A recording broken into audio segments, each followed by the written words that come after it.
Umagang kay ganda sa'yo, Bianca. Ano mo, bukod sa'yo, pati yung mga fans si Daniel nakatutok na ngayong umaga. Dahil gusto nilang malaman kung ano ba itong malaking announcement at hinahanda ni Daniel para sa kanyang mga tagahanga.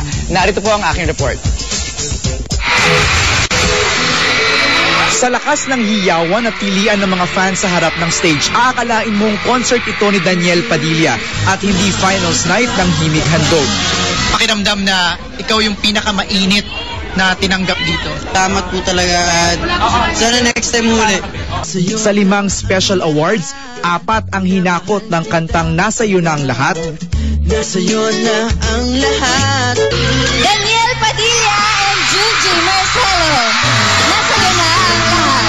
MOR and Tambayan 11.9's Listener's Choice, Star Records Buyer's Choice at Best Mixed Music Video. Ang pakiramdam na most awarded yung iyong kanta? Masaya. Siyempre, bakit naman di ako magiging masaya?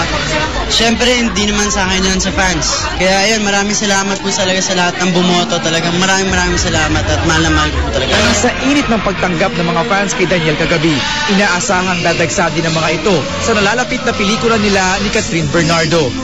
Sana yun nga, abangan yung movie namin ni Catherine sa March 13 na. Pero hindi pa dyan natatapos ang sorpresa ni Daniel sa kanyang mga tagahanga. Sa April 30 na. Kamusta yung ano nyo? Yung... Wait, sa April 30 yung baka mag-concert na tayo. Oh, magko-concert ka na. Yes, baka sa April 30. Okay, saan gaganapin to? Baka Araneta. Sa konsyertong ito, ipagdiriwang ni Daniel ang kanyang 18th birthday.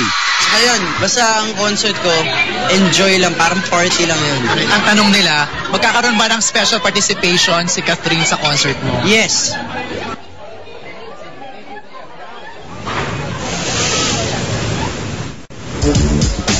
Ayan, alam mo, April 26, Bianca, ang eksaktong birthday ni Daniel at gagawin niya nga ang birthday concert ang April 30 para sa kanyang mga fans. Sa backstage, pinag-uusapan na namin kung ilan yung mga songs, ano yung mga concept. Napakaganda, kailangan niyo talagang abangan yan. Bianca?